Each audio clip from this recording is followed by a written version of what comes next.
Hi folks, welcome back. We're on the workshop project and I'm going to be sharing with you all those little jobs that have been put off far too long. Doors, trim, roof, all sorts. So stick around and we'll make a start.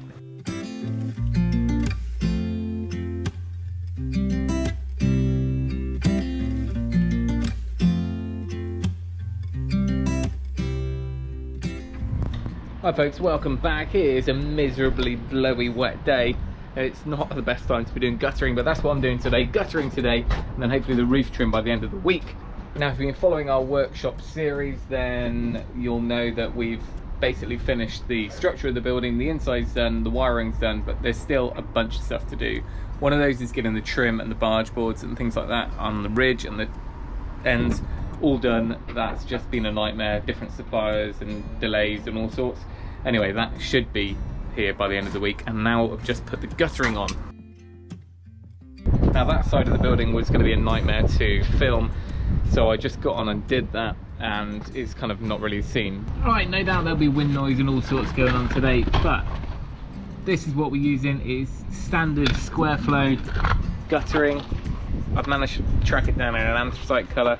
I was going to use metal guttering, copper, galvanised, all that sort of stuff. But I just dipped out at the last moment and decided to just save a little bit of money and hassle and go this route.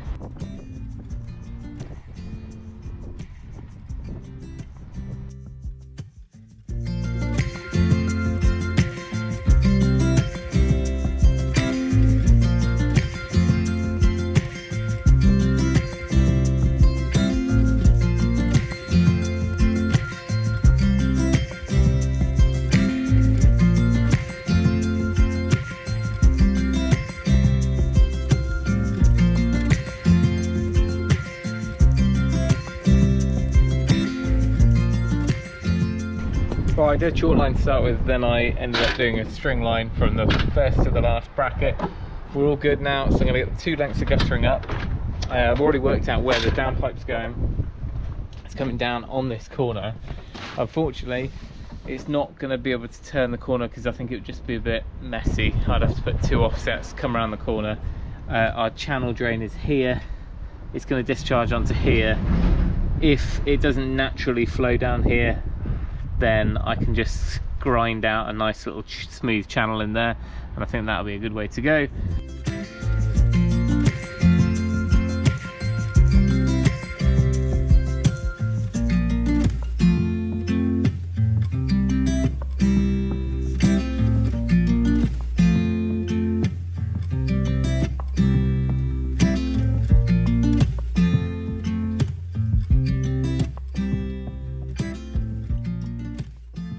Before we jump onto the roof footage, I'll just share the code again for our isotunes link is down in the description.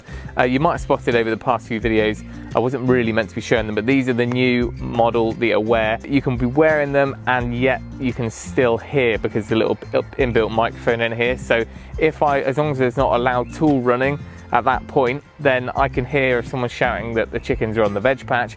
I can then sort that out, and then as soon as I start up a tool, that cuts out. Definitely when I'm working alongside Will or someone helping out, it's really handy. Otherwise you're just basically stood there shouting at each other all day.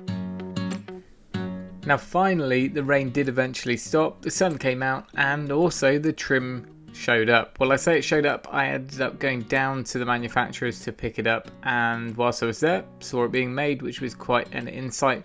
It's fairly straightforward trim profiles that I'm using. The only difference is that my ridge profile is a custom angle. It's such a shallow dual pitch roof that I needed to get that made rather than go with the standard. I think it's 135, I needed a 160. So the basics for the roof ridge is to foam up the center, which had been done for several weeks. So we've got an airtight and relatively watertight joint. Then we use these closed cell foam profiles. They sit in the roof profile and seal it completely. So they act like a compression strip, and when you screw down the trim, that compresses everything just from any blowing rain blowing up under there, that sort of thing. You should probably put some sort of double-sided tape under them, but they really go nowhere once they're sealed down with the top trim. So I wasn't too fussed, I just tucked them up enough so that no birds try and get at them, but they're out of sight, out of mind, and it just gives a neat way of closing that off.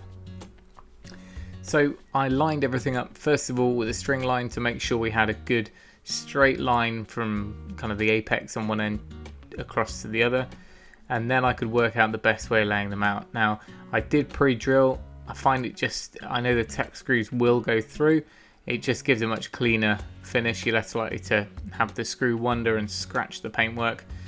And you can see these are the plastisol finish, so they're actually a heavier duty. They're like we use on the lower shed. It's a slightly leather grained finish to it, but they really don't scratch, whereas the actual roofing is a smoother sprayed polyester finish which does scratch. It's all galvanized underneath, you just have to be a little bit more careful. Anyway, I did end up going every other ridge, probably more than needed, but it just happened to match up with all the other screws and it kept things in line. Now these screws are actually pre-capped, so they have like this star-shaped cap on them. The bit fits that. You don't have those loose caps that sit on afterwards and potentially get kind of blown off or come loose after time. So that gave a nice neat finish and a nice quick way of using. Now one thing I had to do is finish off the gable ends. So the end which is on the path, some of that cladding we had to take down to run the cable in, and I just decided that I needed to kind of recut those. So I picked up a few more lengths and we're going with the cedar feather edge as the rest of the building is, and then I scribed these to fit.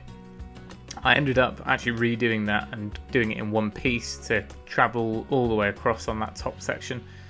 A little bit of offcut old lead that came off the roof just to create a bit of a flashing above the door header or that sort of beam that I've put across. And then finally, my little last touch, just to hide a few screw holes and to make a feature, is to use up the last few oak pegs that I'd made and put a little dummy peg in the top of each of these boards. So these boards simulate the timber frame on the inside, and it just kind of added a little bit of something very subtle and probably no one will ever notice, but a little 18mm dowel there, whacked in, trimmed off, and we're almost there. There's a couple of little bit of things I might have done differently. The overhead cable is not ideal and it will be redone and gone underground in the future. Doesn't really need a catenary wire up there, I don't think. It's only spanning about a metre from one roof to the other.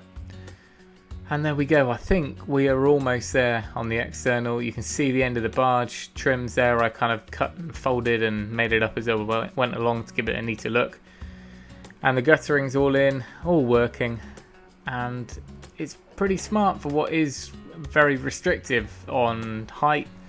When you don't want a flat roof and you don't want it to be over 2.5 meters high, you know, there are prettier buildings, but it's fine. It's tucked away to the side of the garden and it really is a practical space to work inside of. So there we go, we are so close to getting everything sorted. The guttering, I think it just worked fine. I was going to go with the copper guttering, something really fancy from the guys at Rainclear who we did the main house roof when we did that. In the end, I chickened out. I just went really simple with this plastic guttering. It's colour matched with everything else, and I think it's just smart enough as it is. The barge boards and the ridge trim, got that on today, and that was like the final hurdle to get sorted. That just, everything got delayed with that. So getting that on just neatens everything off. Everything's now weather tight and we can just forget about the roof, which is always a nice thing.